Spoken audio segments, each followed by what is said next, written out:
fotosíntesis C3.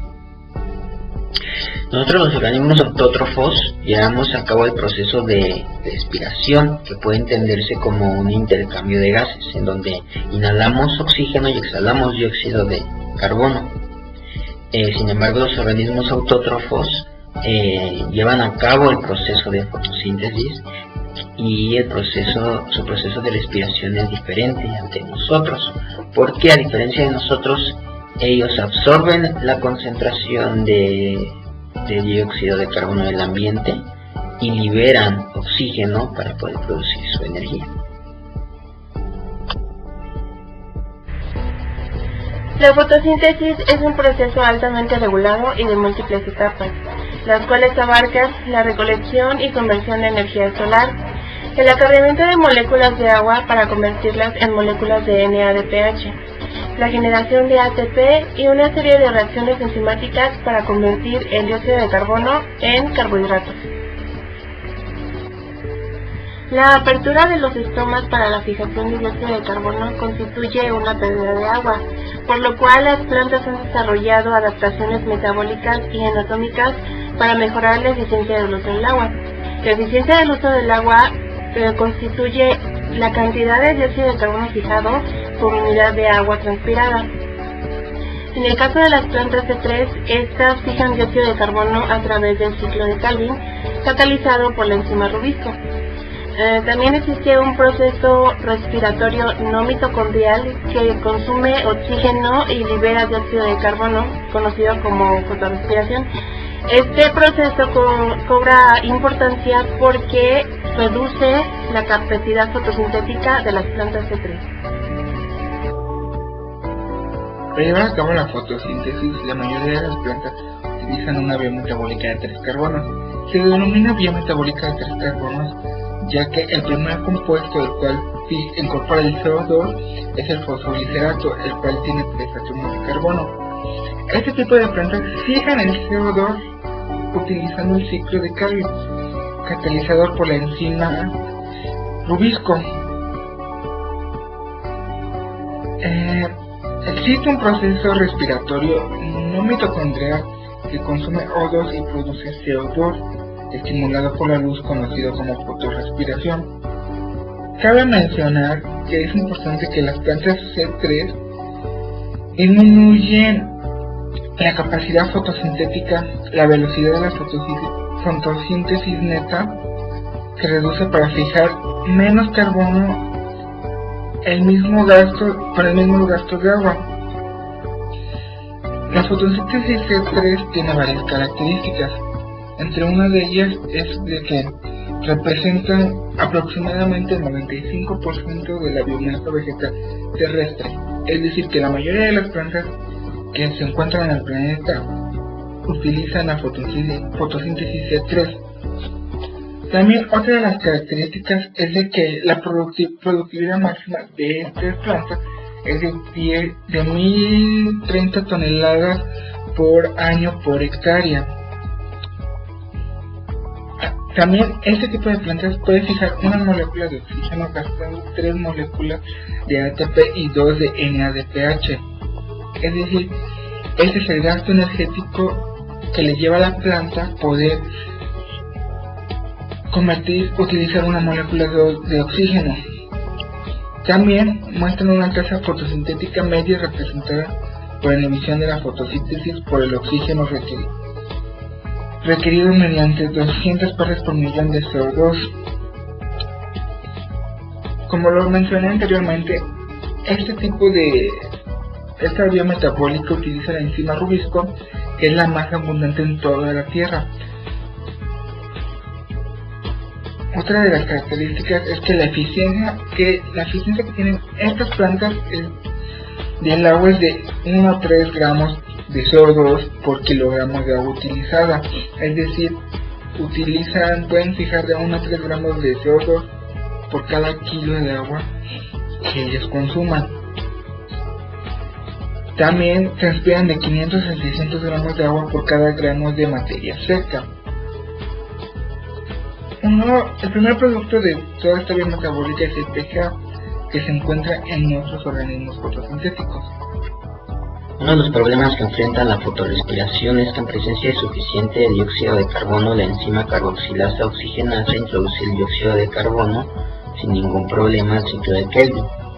Sin embargo, cuando la concentración de dióxido de carbono en la hoja es muy pequeña comparada con la concentración de oxígeno, la misma enzima cataliza la reacción de la carboxilasa oxigenasa con el oxígeno en vez de con el dióxido de carbono. Esta reacción es el primer paso de un proceso que se le conoce como fotorrespiración, por el cual los glúcidos son oxidados a dióxido de carbono y agua en presencia de luz. Pero a diferencia de la respiración mitocondrial, la fotorrespiración es un proceso donde la energía se pierde y no se produce ni ATP ni NADPH. En algunas plantas, cerca del 50% del carbono fijado en la fotosíntesis puede ser reoxidada a dióxido de carbono durante la fotorrespiración. Pues bien, para este problema existe una solución, que es otras vías de fijación del dióxido de carbono. Pues este problema queda resuelto en algunas plantas mediante una ruta alternativa de fijación del carbono. En estos casos, la anulación de la vía fotorrespiratoria tiene lugar mediante un mecanismo de fijación de CO2 previo al ciclo de Kelvin, que combinado con ciertas peculiaridades bioquímicas, anatómicas y fisiológicas de estas plantas, logran aumentar la concentración de dióxido de carbono en las inmediaciones de las enzimas y así desplazar fuertemente la actividad de esta enzima hacia la carboxilación. En estas plantas el primer paso de la fijación de carbono es la unión de dióxido de carbono a la molécula fosfenolpiruvato, que forman el ácido oxalacélico. Hay dos grupos de plantas que utilizan estas alternativas, las plantas C4 y las plantas CAM. Pero para el resto de las plantas en la que el CO2 se fija para formar el compuesto de 3 carbonos llamado ácido fosfoglicérico, PGA, se conoce como planta C3, que es la planta que estamos estudiando en este video. Y bueno, podemos ver a mi izquierda cómo es la estructura de esta planta. El ciclo de Kelvin son una serie de reacciones cíclicas que permiten fijar el dióxido de carbono en la mayoría de los organismos fotoautótrofos. Esta puede dividirse en 3 etapas de reducción, regeneración de glucosa y asimilamiento de dióxido de carbono. Este ciclo también puede ser llamado como ruta de las pentosas reductivas. En la primera etapa de la carboxilación, 6 moléculas de glucosa 1,5-difosfato con 6 moléculas de dióxido de carbono se carboxilan por medio de la glucosa 1,5-difosfato carboxilasa oxigenasa, o también llamada Rubisco. Para la fijación de una molécula de dióxido de carbono es necesario el consumo de 3 moléculas de ATP y 2 de poder reductor en forma de NADPH. La segunda etapa del ciclo de Kelvin es la reducción. Y bueno, el ATP y el NADPH se utilizan para convertir las moléculas de 3-fosfoglicerato en moléculas de azúcar de 3 carbonos, gliceraldehído 3-fosfato. Esta etapa se llama así porque NADPH debe donar sus electrones o reducir a intermediarios de 3 carbonos para formar el gliceraldehído 3-fosfato. Y bueno, la etapa de reducción del ciclo de Kelvin, que necesita ATP y NADPH, convierte el 3-fosfoglicerato de la fase de fijación en azúcar de 3 carbonos. Este proceso ocurre en 2 pasos principales, muestran a mi izquierda, en donde 3-PGA, 3-fosfoglicerato, pasan a gliceraldehído 3-fosfato, en primer lugar. Bueno, en el primero, cada molécula de 3-fosfoglicerato recibe un grupo de fosfato de ATP y se convierte en una molécula con doble fosforilación llamado 1,3-bifosfoglicerato y deja ADP como su producto. En el segundo, la molécula de 1,3-bifosfoglicerato se reduce, o sea, se gana electrones. Cada molécula recibe 2 electrones de NADPH y pierde uno de sus grupos fosfato para convertirse en un azúcar de 3 carbonos llamado gliceraldehído 3-fosfato. Este paso produce NAD ATP y fosfato como subproductos. Bueno, el ATP y el NADPH utilizados en estos pasos son productos de las reacciones dependientes de la luz, la primera etapa de la fotosíntesis. Es decir, la energía química de ATP y el poder reductor de NADPH que se generan con la energía de luz mantienen en funcionamiento el ciclo de Kelvin dependiendo de manera recíproca. Pues en el ciclo de Kelvin regenera el ADP y el NADP, lo cual proporciona los sustratos necesarios para las reacciones que dependen de la luz.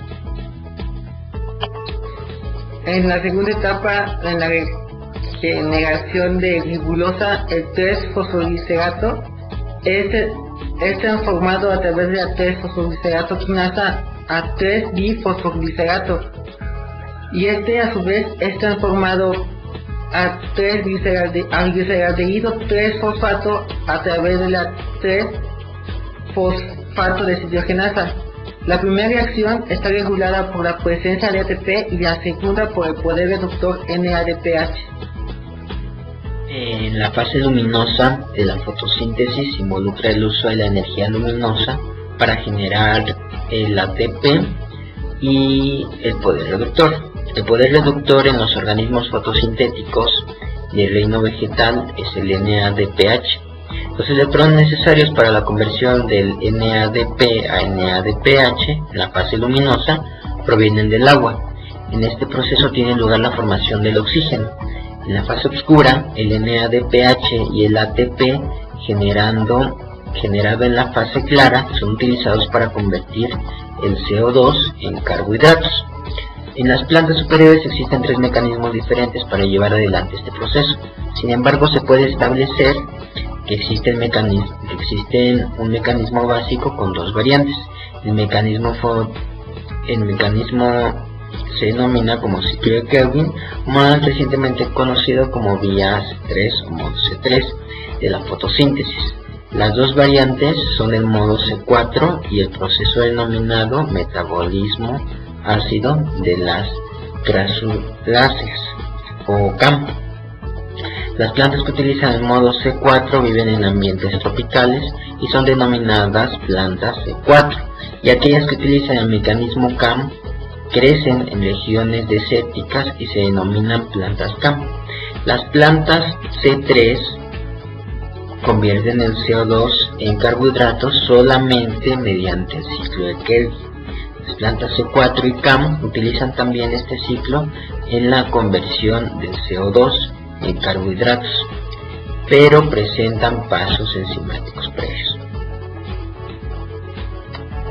Las ventajas que poseen es que tienen una amplia distribución en todo el planeta, su eficiencia fotosintética es mayor en concentraciones de CO2, y las desventajas que poseen es que no pueden crecer en áreas calientes, se les dificulta crecer en lugares secos, pueden perder hasta un 97% de su agua absorbida, disminuyen su eficiencia fotosintética de un 30 a un 50%.